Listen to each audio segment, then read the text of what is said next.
Now, please again understand very clearly, you never actually change the world you're on. Ever. You change yourself and then you shift to a parallel Earth reality that's already more representative of the change you made within yourself and is already populated by beings that are more representative of that vibration. But the world you used to exist on still exists somewhere else, still populated by versions of yourself or other beings that are more representative of the vibration you no longer are. You are constantly shifting from parallel reality to parallel reality. Now listen, billions of times per second. That's what time is.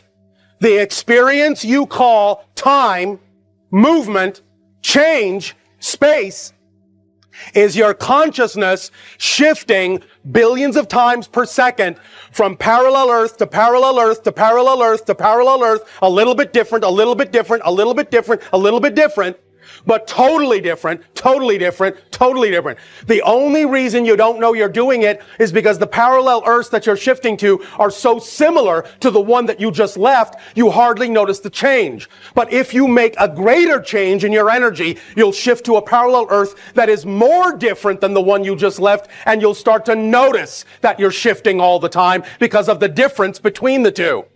But you're constantly shifting, and that constant shifting billions of times per second from parallel reality to parallel reality is what creates the side effect or illusion you call time, in much the same way that you know frames on a film strip are static. Each frame has no movement in it. Each parallel reality has absolutely no motion in it whatsoever.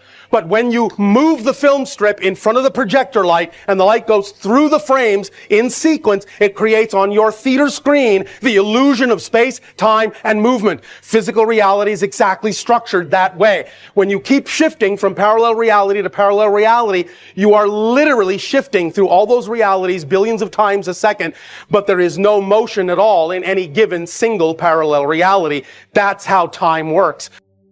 When they sense the presence. Well, again, this is simply, again, what we have just said. It's the residual of having gone through the experience without knowledge, without understanding, without conscious participation. So yes, it's a form of what you might call post-traumatic stress syndrome, because you were not allowed to know what was really going on by your own people. So the idea now is that you can alleviate a lot of that in the way that we have just suggested, by knowing that there isn't really anything negative going on per se, by understanding that you did make a choice to participate in this as part of the evolution of your own people into the sixth hybrid race, part of Earth's natural evolutionary stepping stones, and by asking for more awareness on a conscious level on your own terms, so that you know you can and always have had the ability to participate more consciously. And let go and forgive the idea of your own people preventing you from knowing this as you grew up in your reality. Okay, thank you. Yes. This is a little bit of historical ET information. Yes. A question on the topic of anti-Semitism. Yes. The idea that the Jewish people are perceived as a special people by others, expressed in a negative way in anti-Semitism. Does it come from the fact that they were in ancient times guided and protected by the Anunnaki, and that their religious ideas were, as a consequence, so different from the existing religions back there that they were perceived to be a small group of elitists trying to influence society? All right, well, first and foremost, there is actually something in error about that historical recollection with regard to being so different from other people in the beginning in terms of their culture. They were perceived as different because of a more direct genetic connection to the ancient Anunnaki, which was important to preserve for the future of the hybridization agenda to allow Earth to experience its evolution in the way that would best serve it. So the idea is that there was a sensing of that genetic difference that was called out, And because of the negativity that existed on the planet at the time in seeing them as different in that way, a lot of times, again, because of the same reasons people persecute others today, because they're afraid to look within themselves and project that fear on other people when they see something different that reminds them of what it is they contain as well, but they're afraid to look at, then there is persecution. But the idea that their culture in the beginning was so different isn't actually true. The idea of monotheism is actually a very late arrival in the culture of the ancient Hebrew people.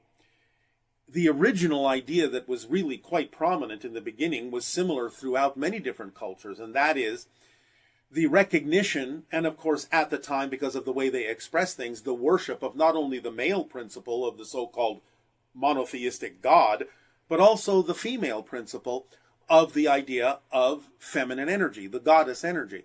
This was actually quite prevalent throughout the ancient cultures of the Hebrew people, as well as many others.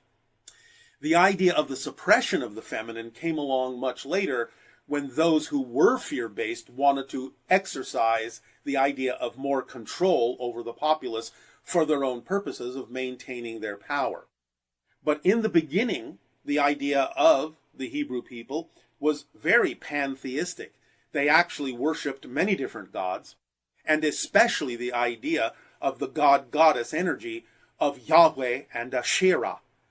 These things existed for a long, long time before somewhere in and about your 530s BC, as you say, was a particular push to eliminate the feminine principle to whatever degree they could and focus everything down to a monotheistic patriarchal God to maintain the church's control as it was growing in power.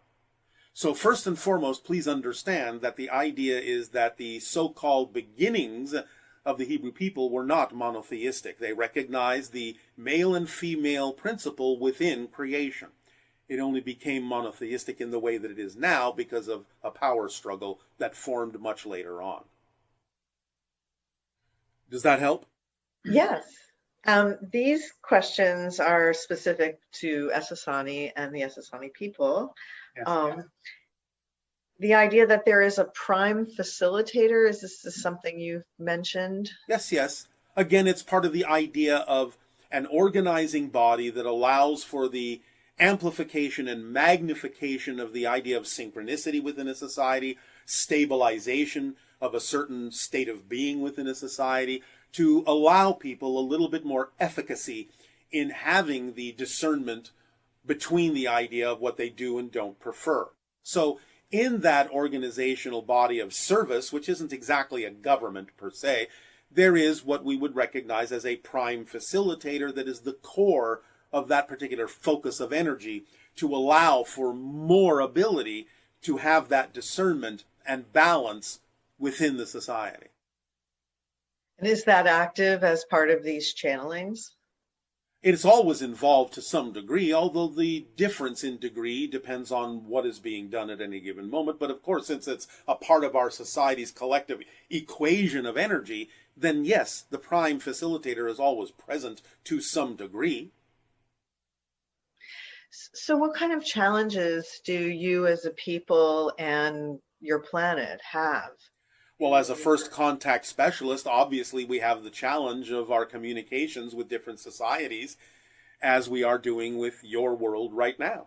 The challenge of presenting information in a way that is capable of being absorbed by those that choose to absorb it is an ongoing and very exciting process for us, because things are changing in a variety of ways all the time, and you are very different from our society, so we are always challenged to come up with more and more creative ways to express these concepts in a way that can potentially serve your society. And for you personally, how do you allow your sculpting work to leak into your first contact work? Well, one good example would be the idea of the creation of something we have mentioned before, which is the kind of conical tower that is very tall, made out of 3 strands of our crystalline nanotechnological material that is actually vibrationally representative of your ability to tap into the third strand of DNA, which gives you more ability and more discernment to raise your vibration. So our sculpture, in that sense, in that context, is a very prime example of the vibrational energy we are delivering to you to allow you to tap into more of yourself.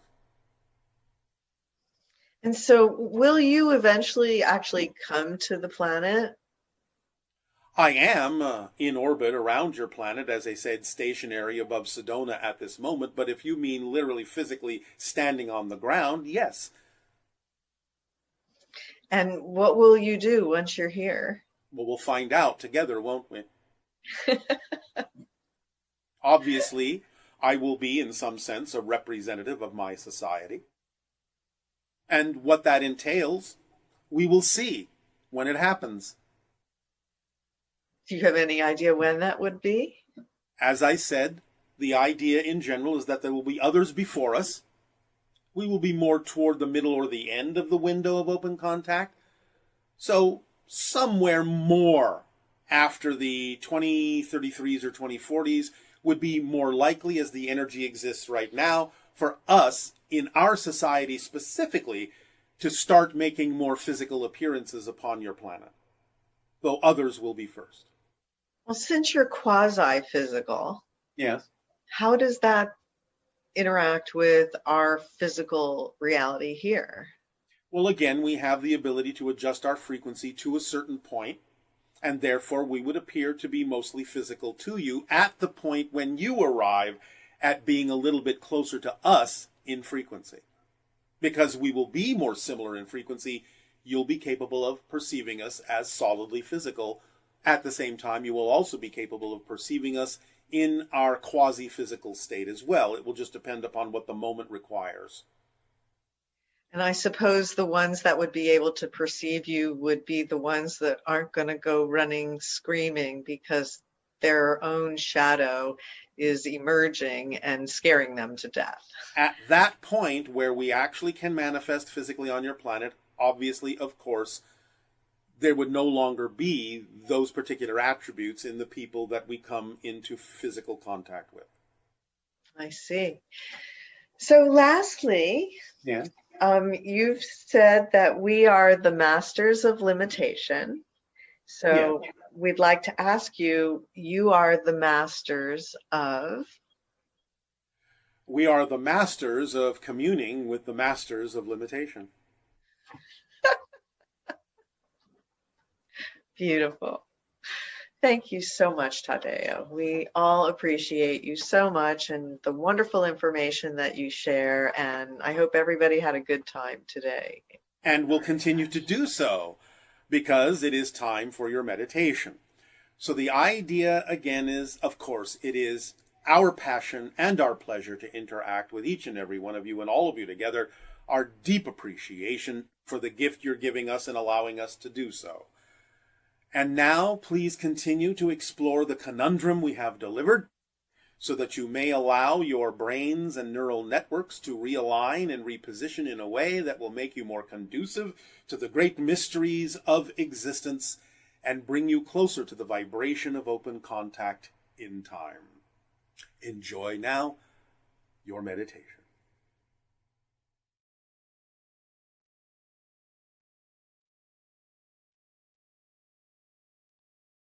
We will now proceed with your meditation.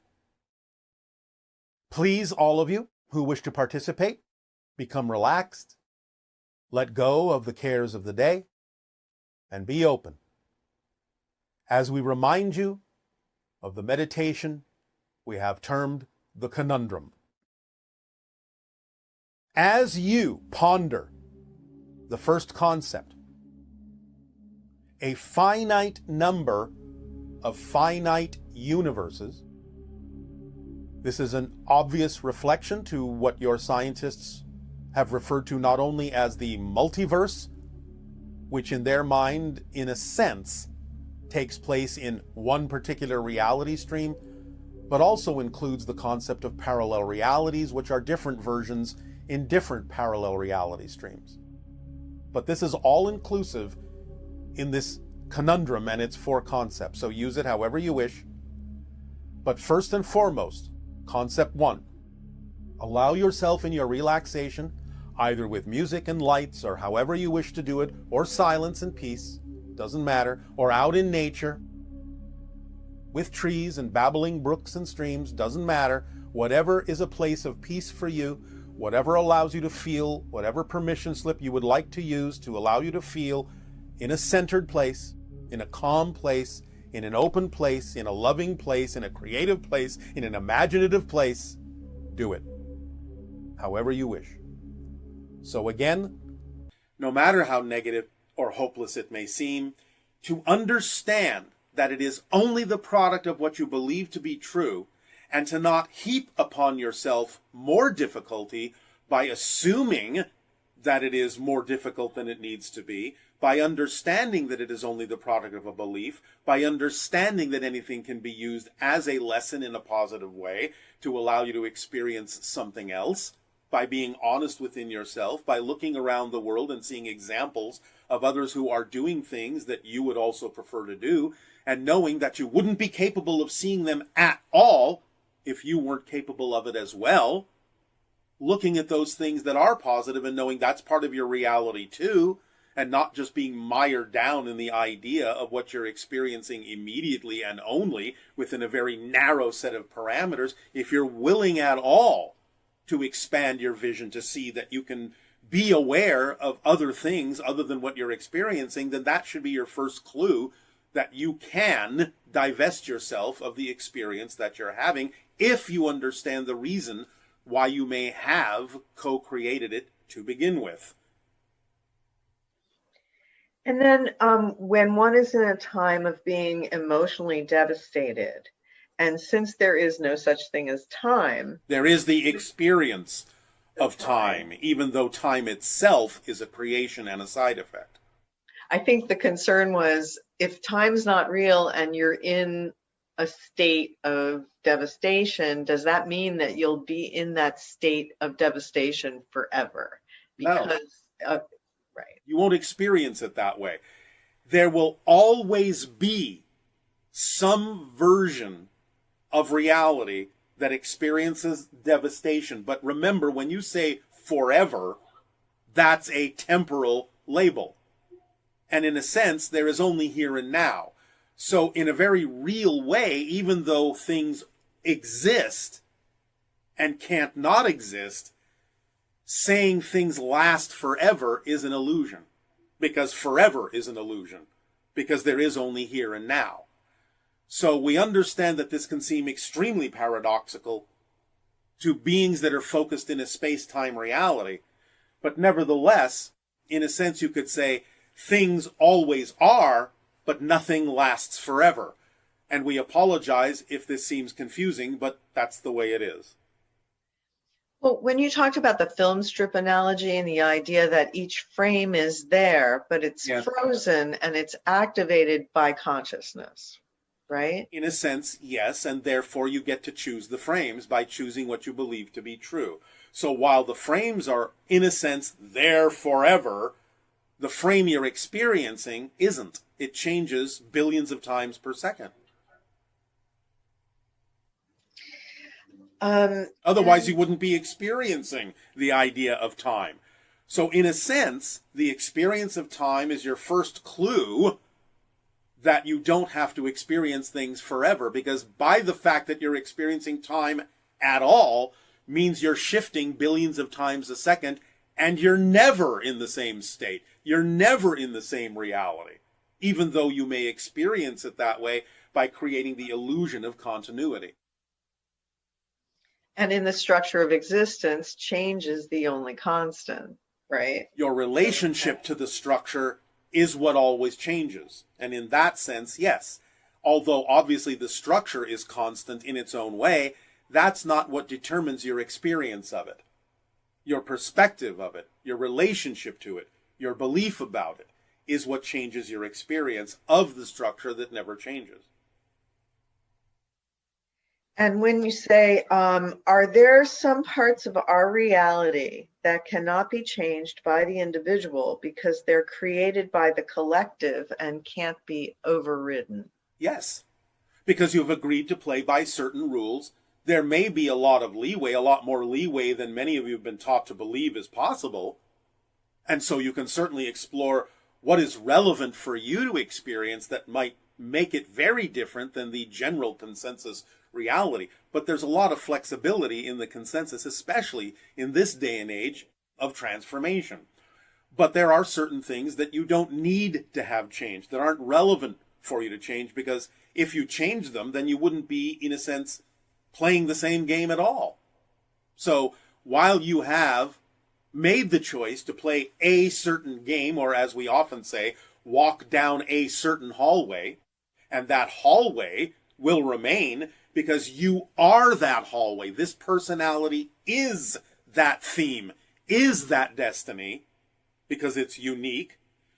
There are many things you can do within that hallway. Walk, run, crawl, fly, happy, sad, look at all the doors, ignore them all.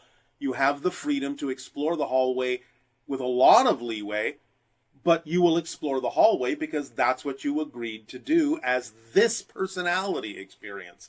You are the hallway. And therefore, even though you change the expression of the personality, the unique perspective you are as an identity, as a reflection of all that is, that doesn't change. So when you say, this is how I'm going to experience my true identity with this personality structure to explore this theme in this game of Earth, in physical reality, that's what you're going to experience. But like the game of chess, even though you've agreed to play by the rules of chess so that you know you're playing chess and not checkers, or some other game with a different set of rules, there are still a lot of things you can do differently within playing the game of chess in terms of the kind of pieces you use, what they're made of, what your strategy is, so on and so forth. So a lot of flexibility, but you're going to play the game of chess because that's what you agreed to play. And one of the key things when you're dealing with your theme is whether or not something's relevant, as you mentioned. So you can always fall back on, if something isn't manifesting, it may not be relevant. At least not at that moment. Right. Because again, remember, there are two types of synchronicity. There's the synchronicity that brings you opportunities to act on that become obvious as part of your path. And there's the synchronicity that says, no, this is not part of your path, at least right now, and therefore that synchronicity actually prevents you from being able to move forward in a certain direction that isn't you. So the idea, that's why we always say, is make sure you're clear within yourself that you're not the one blocking yourself from going down a certain path. But if you're clear that you're not really doing anything or have a belief that you're holding on to that's stopping you, then you have to know that synchronicity itself is telling you this isn't your path right now. Go in another direction you're capable of acting on that represents your passion. And maybe you'll come back to this, but right now, synchronicity is guiding you flawlessly by both giving you an opportunity to act on something and also preventing you from acting on things that simply aren't you right now. And lastly, along this topic, is electricity conscious? Everything is made of consciousness. To ask if electricity is conscious in the way that you experience consciousness, well, no, of course not. But it is made of consciousness and expresses and experiences consciousness in a completely different way than you do. Because I know electricity would be connected with the idea of light, correct? Electromagnetic energy, yes.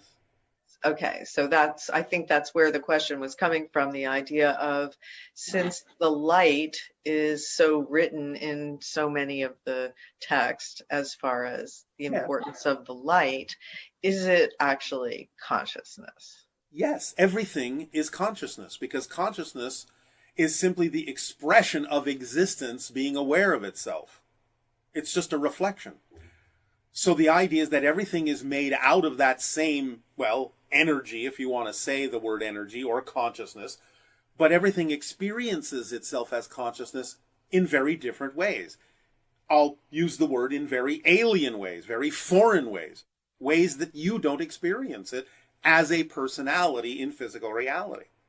For example, a rock even experiences consciousness But the way a rock is designed to be a rock, and the way you're designed by yourself to be a physical human, the rock experiences its consciousness by you being conscious of the rock. So it's using you as a reflection to be aware of itself, even though it's not aware of itself directly in the way that you are. It's using you and other aspects of nature to allow itself to be aware of itself, but only by using those other aspects can it be aware of itself in a similar way to the way you consider yourself to be self-aware. So it's a very different form of self-awareness. It's a very different expression of consciousness. So yes, it's conscious, but not in the way that you are. Okay, thank you. Yes. So we have lots of questions about spaceships and aliens and things you might be familiar with. Maybe just a little bit, yes.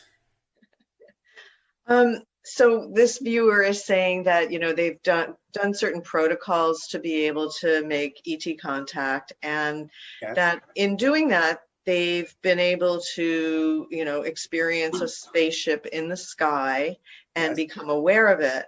And so once contact is made and there's that craft there, then what?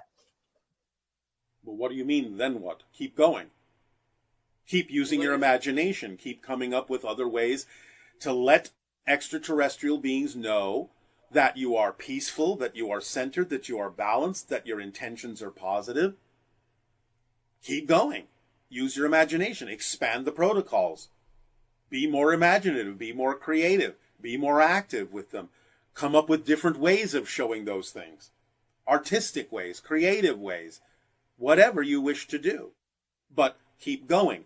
It will expand, and over time, the extraterrestrials will understand all the different ways you are attempting to communicate this idea of peaceful interaction, loving interaction, creative interaction with them, with us, and eventually it will blend into more and more face-to-face, open kinds of contact.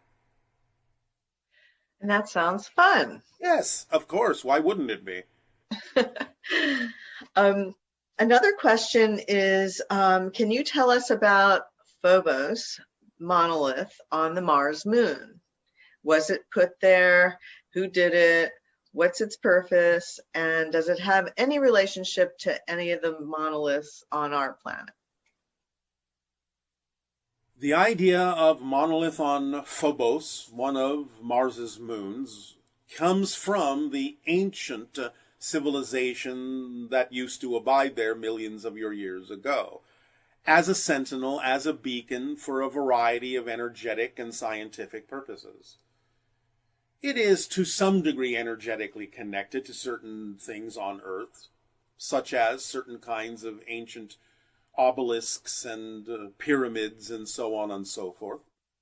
There is an energetic connection. But the idea is that it is something from a long ago civilization. It still has to some degree some activity within it energetically, but not really according to its original uses, since that civilization is no longer upon Mars in the same way that it used to be. Was there anything significant about the one that showed up? Was it in Arizona or Utah? Well, the significance is mystery.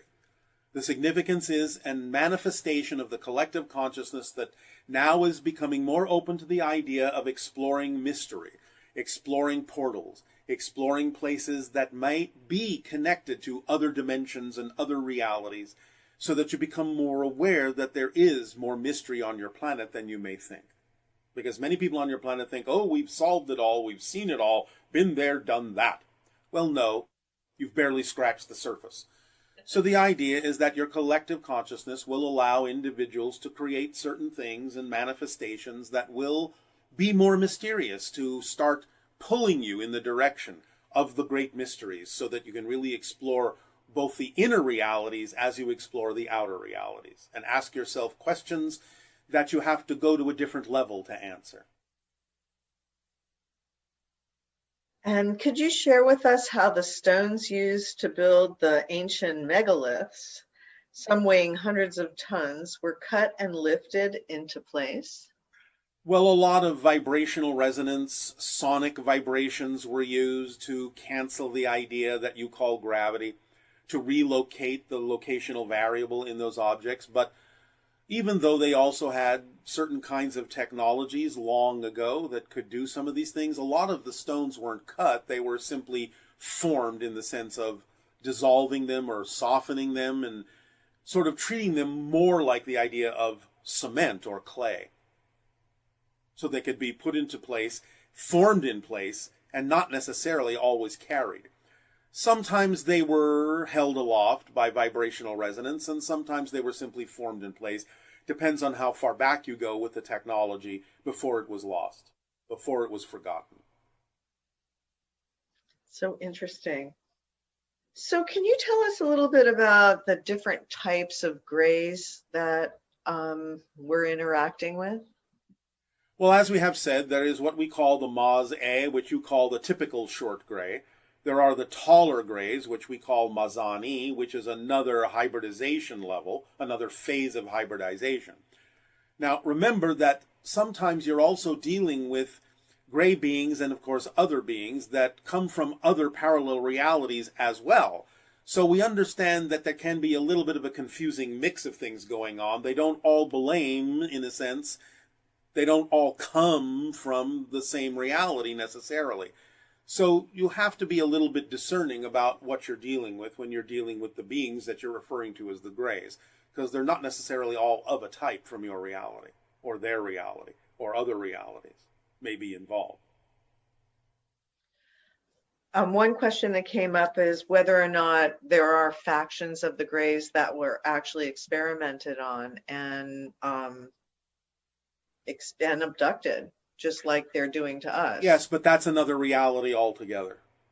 So the grays that we're interacting with we're not No. subjected. Okay. Though they did have the same Anunnaki beginnings in their own reality, in terms of being human originally. Right. So different individuals have experienced abductions, and this individual is saying that they have trouble reconciling their feelings of being violated. And can you talk about that conundrum? Because the hybrid program is such a wonderful idea, and yet the experience of contributing to it was emotionally difficult. Yes. The reasons that it is challenging for many people is because your society wasn't allowed to know what was actually going on so that it could participate more consciously.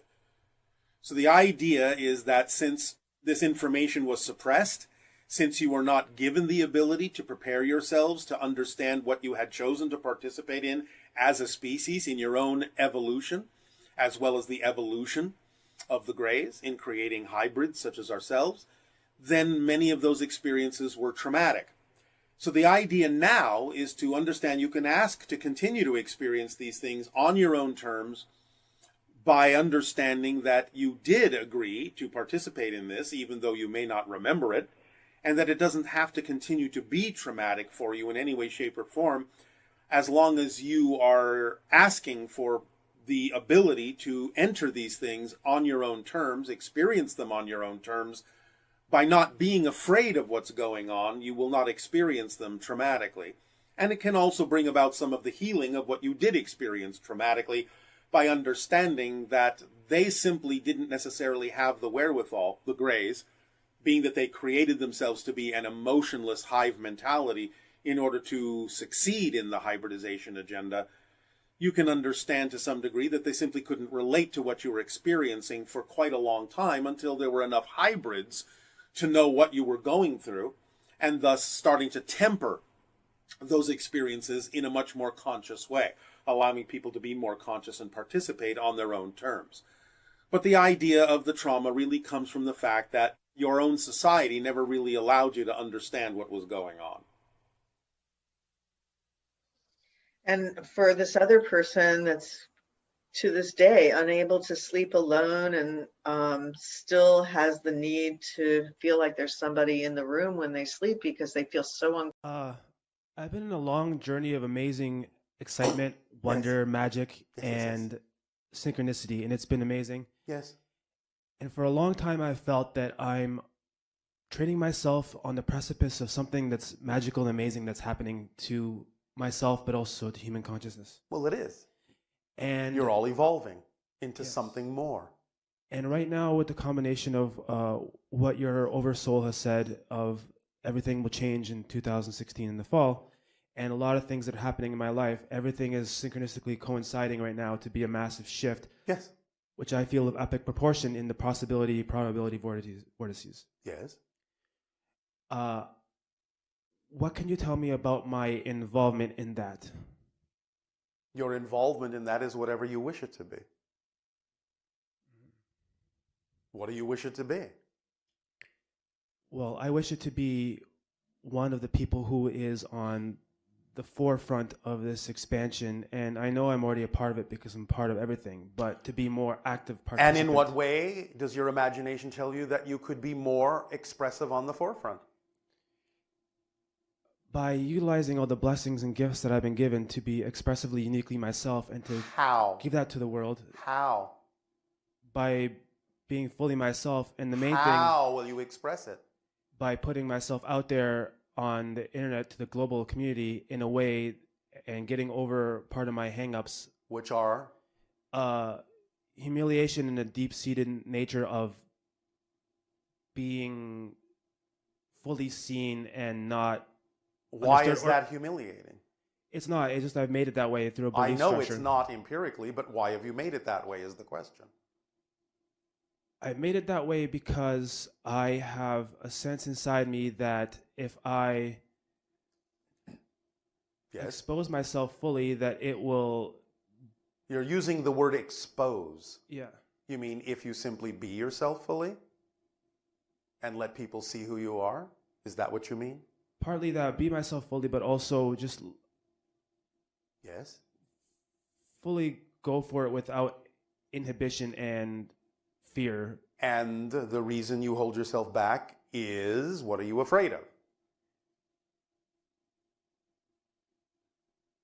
What are you afraid of? What are you afraid will happen? The biggest fear was that I will be isolated to myself because of people understanding what it is. How is that possible? It's not theoretically and intellectually, but I have, Do you understand you're making that difference? yes. Theoretically, intellectually. You're creating the divisions. You're creating the barriers there with your definition. Mm-hmm. If you have a gift to give, if it is truly that you are giving the gift of you, there must be someone willing to receive it, or you wouldn't be excited about giving it. As we say, there are no one-sided coins. If you have the head, the tail has to exist, or there is no coin. So if you have one side of it, someone else must be willing to receive what you have to give, and vice versa. So by not being yourself, you are making them wait and depriving them of the gift you have to give. Why would you do that to them? Who cares about the ones that don't need your gift? They're not who's looking for you anyway. They're not who you are looking for. But the ones that are looking for what you have to give are not finding you because you're not willing to be yourself because you're afraid to be. It's not doing them any good. Why are you doing that to them? What do you think about that? I think I want to think less and go more from the heart. So how I feel about that is Yes. I need to fully open up the heart and let it be and connect and have that experience and fully. All right. And what happens, happens, and you will learn from it. Definitely, yes. And that way, you will also allow other people to see in you an example of how they could also perhaps choose to be themselves. Yes? Yes, exactly. So then that's how you help. Yeah, that's my main thing I've been following. So I need to just keep going that track. Of course. But in going on that track, the idea is to let go of your fear-based beliefs about what you think it needs to look like or what you think needs to happen. Definitely. Let it happen. Let it show you what needs to happen through the automatic organizing principle of synchronicity that goes hand in hand with following your excitement. These things are interlinked. It's all part of the same mechanism. When you act on your excitement to the best of your ability, with no insistence on a particular outcome. You activate the driving engine that moves you through life, the organizing principle that shows you in what order you really need to do things and what opportunities need to be acted on at that particular moment. It becomes the path of least resistance. It becomes the interconnecting path to all other expressions of your excitement. It becomes the idea of a mirror that reflects to you anything within you that is out of alignment with your excitement, so you can bring it back into alignment by letting the fear-based beliefs go that are connected to it. And it leaves absolutely nothing out, and it supports you in any way, shape, or form you need to be supported to continue to allow you to act on your excitement in that way. It's a self-perpetuating, self-guiding kit and system. It works, it works, it works all the time. It's working for you right now, but you're using the tools in ways that are not necessarily the ways you prefer to use them. So use them in the way that you prefer to. It will work just as well for you in the way that you prefer to use them as well as it's working in the way that you don't. Mm-hmm. Definitely, Yes? that's what got me here. Yes, yes, yes. So, does that help? Definitely. All right. And Along those lines, also, I've had a deep, long connection and understanding of my connection to being a wanderer or a starseed, or Yes, yes. connections to the Orions, the Pleiadians, the Sirius, yada, yada, yada, Arctur- yada, yes. Arcturians, the Sasani, and yourself, and All of that, all these which is resonating part and frequencies. parcel of what's going on in your world and the energies that most of you are connecting to in order to bring them down to earth in the way that works best for your expression. Yes. So, So the main question is, I've been gathering and finding more people who associate with this kind of energy and this resonate with this. well, then you're lifestyle. not really isolated at all, are you? Not at all. So why did you say you were afraid that you would be? I wasn't necessarily afraid, Are but you fibbing to us? No. Well, It's easier to find people on a physical plane in front of me versus I've made the definition that the world is going out all the way to the world is different than on a physical. if you say it's easier, then I guess it's easier for you that way. But that's time. not a fact. It's just a belief. Yes. So at this time, I've made that decision, but that doesn't have to currently be the state. I can No. make it whatever I want to make it. Yes. Whatever you really need it to be. Whatever is true for you is what you can allow it to be. Not make it, allow it to be. Yeah, just to be. Yes. Does that help? Definitely. Well, thank you. Nope. Nope. Okay. Bye-bye.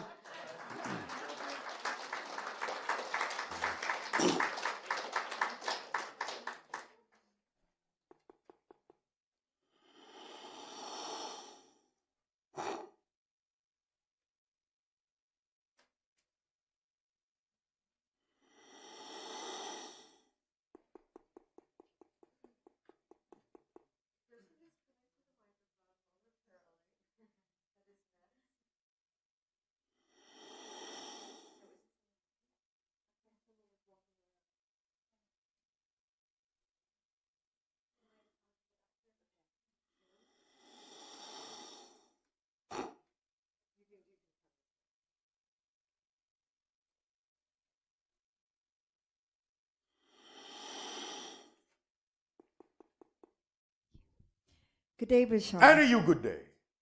Oh, it's kind of a surprise. Surprise. Good surprise. The thought that comes to my mind is, I've had difficulty with excitement. Sometimes I feel. Well, how exciting. Yes, because I want to use it to know You when. do remember that when we talk about excitement, we don't mean you need to be jumping up and down with your hair on fire. Yes, I do. I understand. Excitement that. can be a sense of balanced peace as well. Well, I'm going to use the example of a property that I'm looking to rent. Oh, all right. I felt I have been trying for about a month to find a new place to live, and I found a place that's many parts of it are beautiful and work for me, but then Yes. it was so easy. All of a sudden, I just felt this big letdown, and I'm not sure. It was a letdown to have attracted what you preferred? Well, it's not perfect, but it could be. Is it the best that you can find at the moment? Yes. Well, So I'm confused why I'm not feeling excited about it. Because you are expecting it to be perfect, when in fact it may be the perfect interim stage you need. Okay. Yes? Yes. And again, if something else needs to happen, moving forward to the best of your ability on what you have discovered, if nothing else appears obvious, will actually accelerate your ability to attract something else that may actually be more representative. Not that it has to happen that way, because maybe you need to be in this particular place and process what you need to process for now. But all we're saying is, by moving forward with what you can do, what you can act on, that at least is as representative as it can be of your highest excitement, by acting on it, you will then set things in motion to bring you whatever else could be coming to you that might be more representative. Okay. Because it's all connected. Remember, we said that one of the tools is that it's connected to all other expressions of your excitement. But you need to go through the process that you're presented with if that's the only thing that is obvious. Okay. As an expression of your excitement. Okay. So I have a tendency to... You have a what? Choice. Thank you. I choose Thank you. to stay trying to make something happen when it's not happening easily. And so you're not tired enough of doing that yet? I am tired. Well, then why do you do it? I'm not sure. Sure you are. There must be some belief Yes, of course. that maybe You think that you Can't can find hammer something into shape instead of just allowing it to come in the form that it needs to? This is That what you are sounds to some degree probable. experiencing with the property rental. The idea is you think you need to push and make something into the perfect shape that may not actually be needed in that way, that it may actually be what it needs to be in the shape that it is. And then you can move on to something else that is the more reflective shape, rather than attempting to convert something into a shape it was never designed to be. Because you're not using it for what it is, thinking that you have to make it something that it's not. Okay. You follow me? Okay. But there's some level of improvements that I want to make, like to the property. I'm not saying you can't. Okay. And therefore that may also be part and parcel of you really designing what it is that's more representative, without again falling into the idea that your vision has to be exactly the way it must appear in order to be ideal. Because your physical mind has no idea what the ideal outcome actually needs to be. Okay. If you insist on a particular vision being the ideal outcome, that may actually be limiting you from an outcome that could be many times greater than you imagined. Okay. When you understand that your particular vision is just a symbol that represents the energy state of an ideal outcome, but not necessarily the image of the ideal outcome, because it's the best that the physical mind can come up with, then you will understand to let it go when you're in the proper state that can attract the ideal outcome, because you will begin to truly understand that the vision you have may actually be limiting what could come to you, instead of holding it as the ideal outcome, which it may not be. Okay. So once you understand that it might be actually acting as a limitation, you'll start dropping it. You won't need it to be a certain way anymore. So the ideal outcome is a limitation on... What you think is the ideal outcome is often a limitation. So what I visualize for could be limiting... Yes. Okay. It's just a symbol to get you into the proper state to attract the ideal outcome, because you get excited about the vision. But when you get attached to the vision, you're actually attaching to a limitation, because you don't know that your physical mind was actually capable of imagining what is truly the ideal outcome. But the higher mind can, because it can see farther than you. It can see Okay. bigger than you. And it Okay. can give you something much grander than your physical mind was capable of imagining, because the physical mind only has so many props that it can work with in physical reality. So is another way to look at things, because sometimes I'm constantly going, am I excited about this? Am I excited about this? And then all of a sudden I'm not excited. But if Because it's, you spend too much time wondering if you're excited about it, instead of just acting on the excitement that's there. I've made a lot of mistakes, and I'm afraid That's to make great. more mistakes. That's great. You've already heard us talk about the idea of how to use the concept and yes. redefine the concept of mistakes. Yes. You can learn from anything. So what? If it's always something you can learn something positive from, who cares how many you make? As long as you learn. Right. Yes? Yes. Are you saying you have no capacity to learn? No. Then why would you Absolutely. be afraid of making what is a so-called mistake, which is just discovering something that you don't prefer, which helps you define more clearly what you do prefer? Well, I think maybe I need to do more course corrections quicker because I stay trying to make the Yes. mistake work. Yes.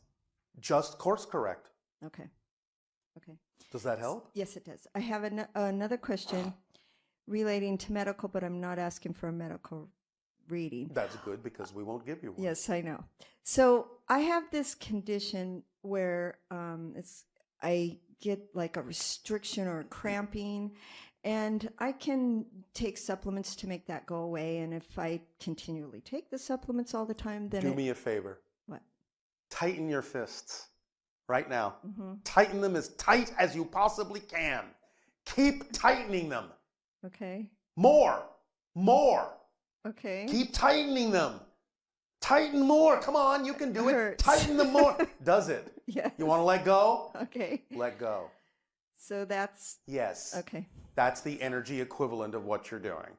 Okay. So figuring out what the triggers are and letting those go, that's the Yes. healing process. Okay, great. I have one last question about this idea of batteries. Recently came to me Yes. the flow battery, and people are experimenting with those batteries. Yes. And Is that something that excites you? yes, it does. Are you but, going to experiment with it? I kind of feel like a little out of my league with. Can you making- learn? Yes. Bye-bye. Okay. Thank you. Darryl, And a you good day. thank you so much for always information. It helps me a lot. All right. Thank you for making the information your own so that you can help yourself. Okay, I have a question. Do you know about tachyon energy? in Yes, the we universe? understand. Many of the people on your planet that think they're using tachyon energy are not really doing it in a way that makes much difference. The technology to tap into the idea of tachyon energy is quite different than what many people on your planet are doing. Now, it doesn't mean you can't access tachyon energy yourself. So what they're really doing is simply creating a permission slip that allows you personally on a biological level to open up to using tachyon energy more efficiently. But the devices themselves are not really a technology that takes advantage of processing tachyon energy. They're permission slips that gives you more permission to use the tachyon energy yourself. Okay, thank you so much. Yes. And I saw the picture. It calls light mandala, and that's a machine using crystal and light, Yes. and put some patterns on the skin. Again, this is another permission slip. Right. You understand this concept, yes? Yes, I understand that. So use whatever permission slip you believe works for Okay. you. Thank you so It's as much. simple as that. Right. Okay. And yesterday, Yes. one of my best friend Yes. passed away. Oh, all right. Right after that, Yes. I felt like he chose to leave this earth, and then Yes. he's still enjoying his journey, even though he passed away. Well, of course he is enjoying his journey. Right. And the timing of these things is usually because then it turns your attention toward the spirit world to pull you along up the ladder to increase your vibration because you wish to reach out to that person. So it expands your senses and you can learn to still communicate with them. Just because they're in spirit doesn't mean they're not still part of your life. It doesn't mean you can't learn to communicate with them. So now your attention is turned toward the idea of the spirit realm, and you can allow yourself to let that energy into your system so that you can become more sensitive to communications from your friend and from the spirit level. Okay. This is often why people will die at certain times, to bring your attention forward into the spirit world, because it helps you. It helps you on your journey. Thank you. You are welcome. Okay. And then Yes? I am dancer. Yes? I've been working many years as a dancer. Is this your excitement? Or at Yes. least one expression of it? Yes? This is one expression of your excitement? Yes. All right. Yes. And I'm following my passion. Yes? And so? And so many synchronicity happens. Yes, of course. That's what happens when you follow your passion. Yes. Synchronicity increases. Yes. And Yes? I just want to share my experience. Like Yes? before, I couldn't imagine I can eat and live and, Yes. being dancing, being But artist. now and you doing- can. Yes. Yes, well, thank you. Thank you so much. You are welcome. Thank you so much.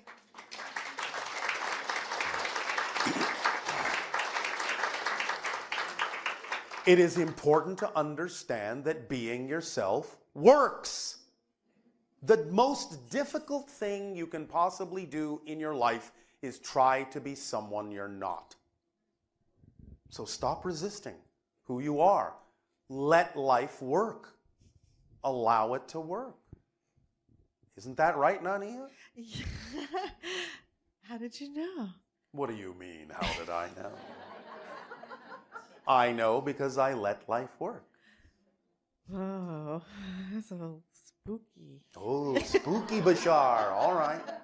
Well, it is approaching your Halloween. So time to be a little bit spooky. Well, Ooh, I have to admit, sometimes I'm haunted by you. aliens. Oh, wait. Alien ghosts. Even spookier. You're so funny. Oh, wait. Oh. Funny alien ghosts. All right, not so spooky. Yeah, spooky funny. Oh, all right. More spoofy. Oh my goodness. Yes. So we have some Ustream questions. Yes. How do I stay calm during a contact experience?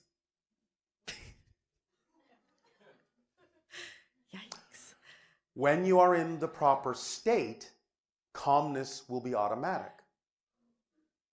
It'll be part of the experience because you will be ready, truly ready. So it's built in. So how about all the people that get like freaked out and they run away? They're not ready. Oh, I see. So there's nothing you can do to stay calm? I mean... Yes, be in the proper state.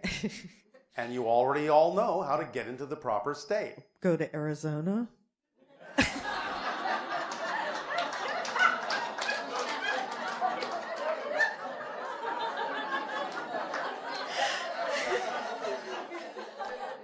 Like father, like daughter.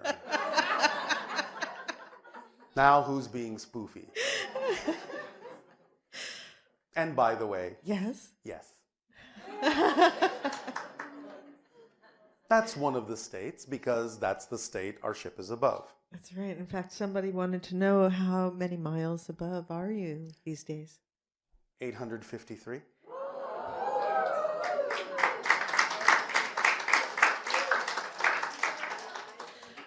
You want me to go back up? Well, that's a good sign, isn't it? If you say so. Yes, it's a good sign. Thank you. Let's just see what else we have here. Do your people breathe in the same way that we do?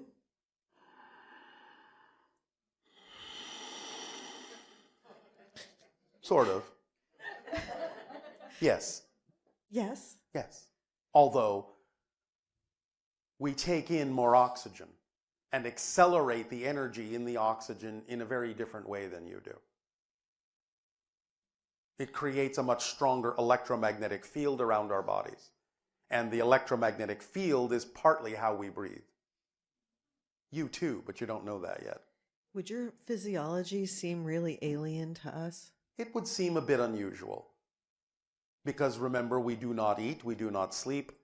Therefore, we don't really have the same internal configurations anymore that we used to. Therefore, we are evolving, as we say, into quasi-physical beings who don't necessarily express many of the same physiological functions and therefore have no need to experience the idea of the way you experience your bodies. We used to, but no longer. But some of the others, like the Yael, their bodies would be more physiologically similar to ours? Or Some of them, not all of them. the hybrids? The hybrid children certainly will be more similar to you. Okay. Hence their ability to live among you more easily. Someone else wanted to know, do the hybrid children cry? Some have been known to. So unlike your species, they actually can feel sadness. Yes. And Yes, so yes. does that mean like all their markers aren't turned on then? In a sense, but you must understand they have slightly different markers. They are still a different species. And they process things in a slightly different way. And the reasons they may cry are not necessarily aligned with all the same reasons in which you may cry. That's right, because when your children never cry, right? No. But the physiological release Yes. is a positive behavior, wouldn't you say? Or Within is the it hybrid children, yes, but it's unnecessary for within yours? ours. Okay, so for them, like we also cry when we laugh really hard too. Yes. So it's very potent part of our physiological Yes, change. but we experience it differently.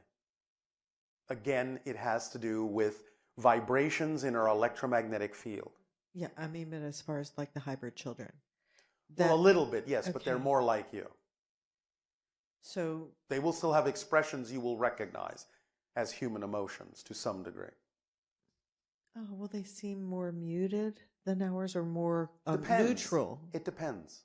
It depends. Okay. It depends. Okay. It depends. All right, well, we'll just keep on moving along here. Yes. How many civilizations live in our universe? And in the our universe? I just read the questions.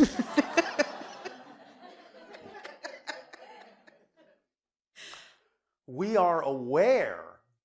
We are aware. Now, this doesn't mean we've met them all.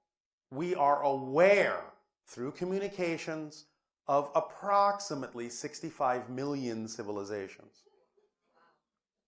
Now, this encompasses many different galaxies and many different communications with many different species who themselves may or may not have met some of these other civilizations. So that is what we are aware of at this moment. Of course, there are obviously many, many, many, many, many, many more. Yeah, it's kind of like the ocean. It's just filled with life, isn't Yes, it? it is. And of course, it also depends on what you mean by a civilization, because there are many interpretations of that idea. But we have given you a number that is at least representative of something that is close to what you would also somewhat recognize as a civilization of sorts. So that number represents something that you would be somewhat familiar with or capable of recognizing as such. There are many, many quote-unquote civilizations you wouldn't even recognize as civilizations. It's quite a universe. And it's not the only universe. There is a Right, multiverse. there's a multiverse, yeah. Like, there's a lot of So, stuff. The true answer, in a sense, therefore, would be actually there are an infinite number Right. of civilizations. But that wouldn't necessarily give you a practical understanding of what might be local, so to speak. So another person wanted to know, will you and your team be part of the first contact crew to come? No. The Sasani people will be the third hybrid civilization you will meet, not the first. The Yael are the first hybrid civilization, which doesn't mean they're the first civilization, just the first hybrid civilization to make open contact with you, but we will be the third. And then on another topic, someone asked, is the chance of a female president still 88%? Give or take. Yes, give or take. Okay. And probably lastly, Yes. where does writer's block come from, and how can a person overcome it? Writer's block comes from inflexibility with what's happening and assumption and expectation of what needs to happen instead of exploring why the writer's block is there. Because it isn't really a block, it's an arrow pointing in an unexpected direction. And if nothing else, if you experience what you call writer's block, write about the writer's block and then you won't be blocked. That's very clever. We have been known to be so from time to time. Yes, you have. Is it time for your break and your holotope? Well, could someone tell me what time it is right now? Oh, so actually, we have about 20 minutes left. If No, you're up you have for about it. 15. Okay, so how many names would you like me to pull? You may pull one at the moment. All right.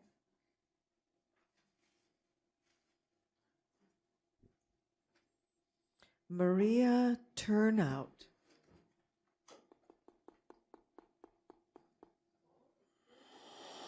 Yes.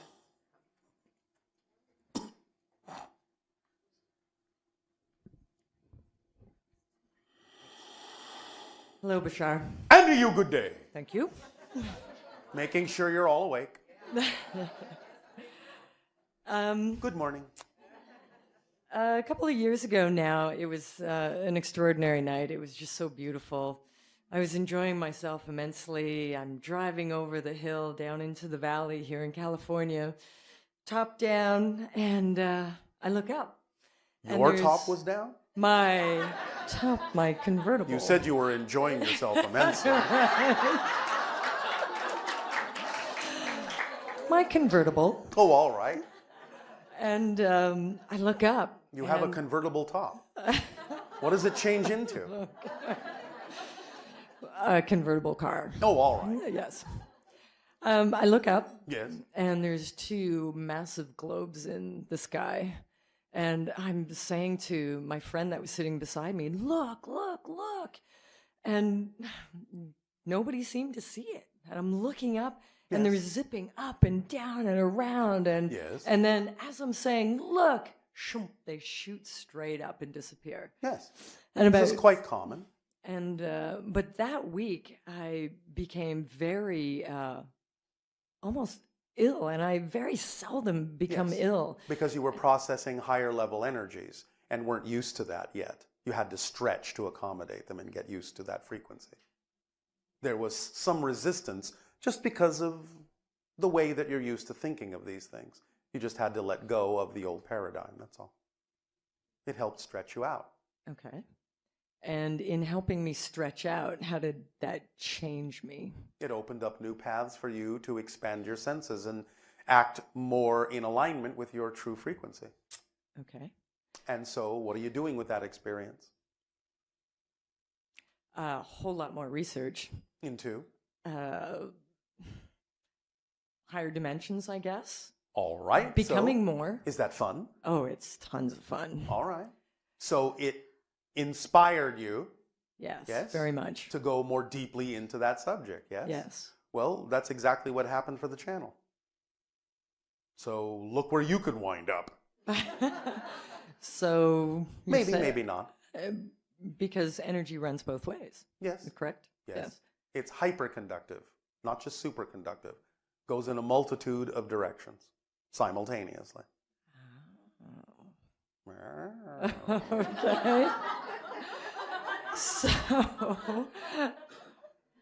So when I see them again, if you do, I did a couple of weeks later. When you saw them again. When I saw them again, I was lying under a tree looking up at a meditation what lies retreat. Were you telling?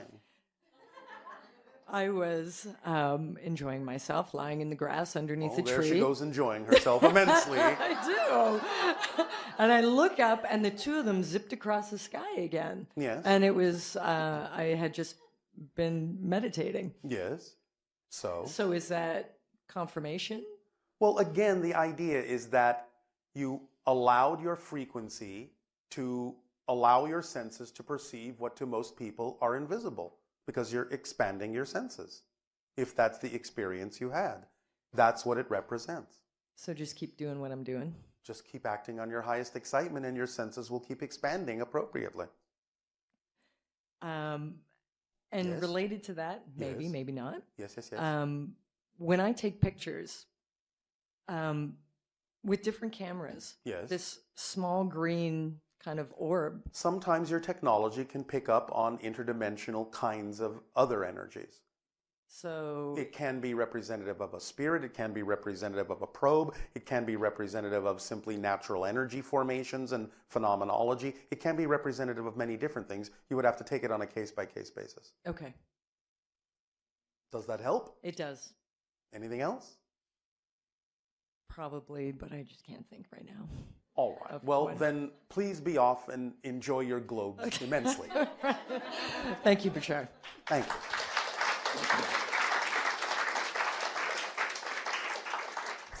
Can I draw another name?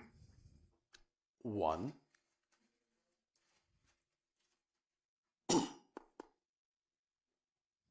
Aga la Magica? Come on now.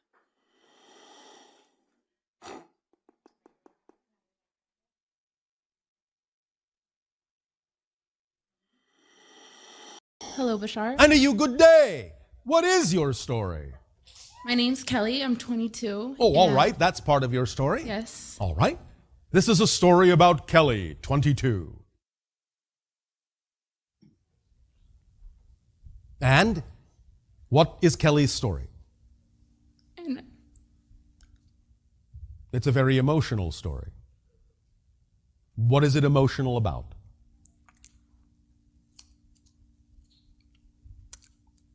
Take your time. What are you feeling? what was that? What are you feeling? It's overwhelming. It's really exciting that, Are you I'm- feeling love within yourself? yes. All right. And I'm starting to realize, That you deserve it? yes, Oh, all right. That's a nice story. for a long time I felt empty and sad. And Yes. You told yourself a very empty story for a long time. But now you are telling a very fulfilling story. yes. And Yes. part of it is as I'm growing and I'm starting to learn a lot. Yes. Which is what growing is all about. Yes. A lot of it is memories that I'm trying to Not trying. that I'm remembering. Yes. And I just That wanted have to do with what? with myself as a young girl, Yes. because I feel a lot of things I blocked out, and I started to forget who I was, and All right. because it was painful to think about it. All right. But now you understand that you can invent yourself at every moment as a new person. Yes? Yes. And as you do so, the things that you're calling past memories actually have no longer any relevance for you because you're not that person anymore. Literally. They literally have nothing to do with you anymore if you choose to define yourself that way. Do you understand this concept? Yes, Bashar. All right. And every day Yes. I remember I spend time by myself, remembering myself as a child. Now that I'm accepting and trying to get rid of those blocks. And one of It's them, not about trying to get rid of the blocks. It's about investigating the belief systems that you've bought into and identifying those beliefs so that you can recognize that the beliefs that are out of alignment with your truth don't belong to you and you can let them go. You may have simply been given them by parents, by friends, by society, but once you identify them as someone else's beliefs, you will understand they don't belong to you and you can let them go because you don't want to carry what doesn't belong to you. You understand? yes, So let them go if they don't belong to you. Because once you understand they don't belong to you, they have no more effect on you. Because effect is only what you choose to be affected by. And if you have beliefs that are unconscious, You feel the effect because you're not aware of what the belief is. But once you know what the belief is, once you identify it, it no longer has an effect because you can recognize you no longer prefer it to have an effect. You're no longer choosing it to have an effect. And so it no longer does. Identification of the beliefs is key. Thank you. And one more is, as I'm remembering these memories of myself as a kid, a lot of them, they are exciting and I feel really happy when I think about it. But then in the end, I feel at the end of that realization, I feel sad because it's gone. And because it's what? You feel sad because it's what? It's not gone. I know. It will never go away. Remember that growth is the process of inclusion, not exclusion. You will always be aware of that as a possible experience, but you can understand you don't have to choose to buy into that experience as having anything to do with the you you're defining yourself to be now. Do you understand the difference? Yes. If you truly are a different person, if you truly define yourself as a new person, then linearly speaking, from a space-time perspective, if you truly have defined yourself as a new person, then wouldn't you as a new person have a different past than the person that was there a moment ago? Could you repeat that one more time? Yes, I can. And for the first time, if you truly understand that you're defining yourself as a new person and understand clearly that when you do redefine yourself as a new person, that this is not just a metaphorical idea, that you literally are a new person, then linearly speaking, from your space-time perspective, every different person has a different history. So if you really are defining yourself as a different person than you used to be, then you have a different past. You have a different childhood. Define the childhood that belongs to the person you're defining yourself to be now as a young adult. You can define the childhood now. You create the past from the present, not the other way around. The past does not define the present unless you choose to create that illusion. But you're creating that illusion from the present because you only exist in the present. So any so-called past that you're remembering, you're actually creating the relationship to that idea now from the person you're defining yourself to be. So if you define yourself differently, you can actually know you've created a different past, a different relationship. So define the child you'd prefer to be, or in your language, define the childhood you would prefer to have had that is relevant for the person you're defining yourself to be now, and recognize that the so-called memories of the childhood you don't prefer belong to another woman. They don't belong to you. It's her childhood, not yours. Not yours, literally not yours.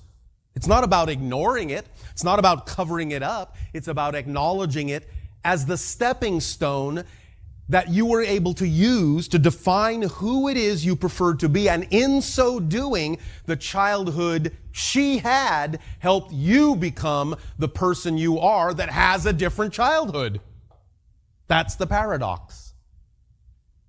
Is this making sense? Yes. So you, whoever you are now, never had that childhood, even though you can still be aware of those so-called memories, but those so-called experiences belong to her, not you. She's in another reality now. You're not her any longer. Literally. I don't care what you think you still look like in the mirror. That's just an illusion of continuity. You're actually a different person, literally, because person is an artificial construct. Personality is just composed of beliefs and emotions and thoughts and behaviors. It's a mask that the consciousness wears to have a physical experience. It's just part of the ego structure mask. Personality, when you change anything about your beliefs or your feelings or your behaviors or your thoughts, you actually change the person literally that you are. Even though you think you look the same, you're actually not the same person. You just look similar to her. That's all. Similar, because you're creating the sense of similarity. But in fact, as many people on your planet have already experienced, when you change yourself enough, when you know you've changed yourself enough, you can actually look so different, because you really are a different person, that some of your quote-unquote friends may actually not recognize you. Who are you? Oh, I didn't recognize. Why do you look so different? Because I am. I am a different person. Now, you have maintained a connection with those people in a manner. You've co-created a reality together with those friends so that you're interacting with a version in your reality, a version of those friends that contains the ability to recognize the difference. Were you to simply not need that experience, then you would simply be capable of changing enough. I'm just talking about a possibility here. You would be capable of changing your appearance to match the differences within you enough so that any of the people that the old person used to call friends would actually literally not recognize you when you walk by and wouldn't even say you look different. They just wouldn't know who you were. But you don't necessarily want to create that much detachment, so you maintain the idea of the version of them that will recognize the difference, but will also show you that you really have changed. You can use the friends as a reflective mirror in that way to prove to yourself you really are a different person by having them reflect to you that they almost didn't recognize you. Yes. You understand? Yes. But you really are a different person. Literally. Take me literally. This is not a metaphor. Yes. It's not an analogy. Everything you change, every time you change, changes everything, literally. You are in an entirely different parallel reality as an entirely different person, if that's how you choose to define yourself to be. And you can know that whoever was here a moment ago, whoever she was, wish her well, bless her, give her unconditional love. But those memories of childhood are hers. They're not yours. Does that help you? Yes. And one more thing. Yes. Part of my story. Yes. In my dream state. Yes. I have a reoccurring dream. Yes. How exciting. And do share. Yes. Do you need a hug? I'm at the ocean and do you need a hug? Yes. I don't. Somebody give her a hug.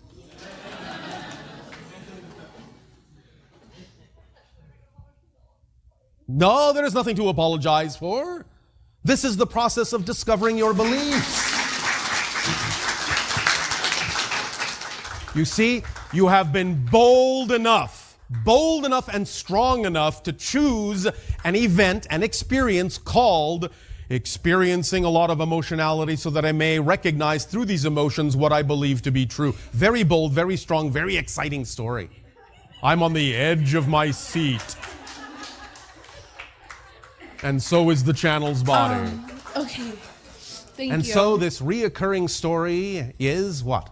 I'm at the beach. Yes. And I see this tidal wave. Yes. And it's coming. Yes. And yes. I usually it varies. Yes. Sometimes I feel really scared and I paralyze. Yes. But then the wave lands on me. Yes. And I just float with it. Like I feel like I'm gonna get hurt or something. But I go along into the wave. And what happened then? And then I wake up. And then what happened? Don't you hear that a lot in stories? And then what happened? Yes. How exciting. And you understand the symbology archetypally for yourself? That's what I'm trying to understand, because water represents emotion. You said you're overwhelmed by your emotional feelings, the tidal wave. But if you go with the flow, you're all right. Your emotions can't smash you if you go with the flow. You won't be overwhelmed if you go with the flow. You'll be fine. Thank you. That's the story of the tidal wave.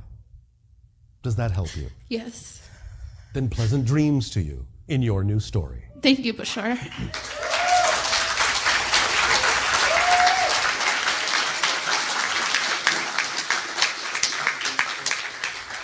My, what a loud story. Hey, Bashar. And to you, good day. What is your story? First, I have a story of gratitude to All you right. and your family. Our story of gratitude to you as well. Thank you. In my story, I know I've chosen the theme of soul awakening. Well, that's true of many of you, actually. Yeah, well, yeah, But I your recognize that. version of it is your story. Yes. All right. And many Congratulations. other versions are here. Yes, congratulations on such an exciting story choice. Soul awakening. How does it go? How does this story go for you? Well, I'm still expressing gratitude. It's still a story of gratitude. Oh, all right. Thank you. To finding within myself, because I know you are within myself, Yes. a great mentor and a true friend. As you are to us. Remember, you're mentors to us as well. Yes. And so? I've also attracted myself in this story Yes. to information about whom we on this earth call masters. Yes. Not masters of limitation. Well, yeah, they would be masters of limitation because they have mastered themselves and limitation. All right. Yes. They talk about Neptune and... Are you referring to the idea of the planet in your system or the archetypal god form? Well, I'm not exactly sure, but they say Neptune. Yes. Taking this on as much as I understand it. Yes. They talk about a civilization who composes the root race to humanity and whose teachings they now live by. All right, but you understand there are no other indigenous physical life forms such as your civilization physically on any planets in your system. Not physically, right. They are talking about the idea of the connection of non-physical consciousness beings to different archetypal planets in your system. Right. Because the resonant vibration of those beings simply matches the resonant vibration of those planets as you have laid your system out archetypally. Right. All right. So they identify with them in that way. Right. All right, and so... their teachings. All right, and so how does that archetypal story serve you? Why have you attracted yourself to this? Because I want to live that story. Which is, in a nutshell, in 25 words or less, pitch it to us. What's that story? The story of mastery over self, mastery over limitation, to become a being who also projects and represents the world's spirit. It is not mastery over self. It is mastery of self. Oh, right. Because it includes, right? Yes. And you don't lose yourself. You will always be what you consider to be you, no matter how high you go. No. I had no intention to convey the thought that I would lose myself because I must retain my essence. We are just more clearly delineating the definition that goes with the idea called mastery over self. Yeah. That implies within the definition that you lose the self. That's why mastery of self is more of an appropriate way to define it, because then it's all inclusive and you don't lose the self-identity. This and that. Yes, this and that, not this or that, this and that. Okay. As far as the identifying with those teachings. Yes. And I know I can use my own synchronicity to attract them, but well, you always do. Yes. And so? Could you throw me a bone? A thigh bone? An arm bone? What kind of a bone? A bone of information. About what? About these teachings. But you haven't shared your story about it yet. How does it resonate for you? So that we can throw you the bone that resonates to your particular interpretation of the story. Mm-hmm. Put it out there and you'll get something back. Well, I'm living my story. Pitch us the story that attracts you. Why are you attracted to this particular resonant story? Because it represents my ultimate beauty as a being experiencing physical reality. But what are the specifics of this story that do that for you? What are you specifically resonating to in terms of the structure of this story? What are the elements in the story? To become a being that expresses compassion and is removed from suffering. Removed? You mean you're not choosing to suffer? Right. All right, well then don't choose to suffer. Anyway. Do you want the story to be more complicated than that? No. All right. Well, I've just thrown you a bone. Don't choose to suffer. Don't choose to identify any experience you have as suffering. And you won't experience it that way. Can it be that simple? Of course. Does that help you? Yes. Does that answer your question? Well, I wanted to know if Yes. there are any physicalized information about these teachings that they have represented in the story. Are you looking for a permission slip? Yeah. A I am. physical permission slip? Well, hasn't your imagination come up with something that's a physicalized representation of these teachings? Not that I have currently. Well, why don't you use your imagination to do so if that's what you want? Maybe you don't need one. Are you talking about the idea of creating them? If you want to myself? create a physicalized version or a physicalized representation of this particular permission slip of energy, you have the imagination to do so. If you haven't invented what you're asking for, maybe you don't really believe you need it. Well, I imagine them to be in some sacred temple in the Far East. Oh, all right. Written on manuscripts. All right. Then why not join them and write your own manuscript? And that will be your permission slip. Yes? Of course. Well, that was easy, yes? It's always easy. Yes. There you go. So write your story out in manuscript form if that's what it takes to represent that energy for you. If that's what it takes to resonate within your story, join them in what you imagine they're doing archetypally and become one of them and do what they do. Remember that by mirroring what you imagine is representative of that reality, you will then be expressing through physical action the vibrations of that reality. You will be a being in that reality, and thus then the things that are germane to that reality. Can you define that a little? Germane, I don't really understand that. Relevant. All right. But there was another connotation that you may discover later. Yeah, because I noticed you broke it down in a very Yes, I did. particular way. But that's going to be one of those funny little clues in your story that you're going to have to become a detective to discover. A detection story, I love that. All right. So go to your temple, write your manuscript, become a detective. You will see. Yes, and I am doing my best to... I know. All right. That's all you need to do. Thank you. Thank you. Teacher. We love you. Our unconditional love to you as well.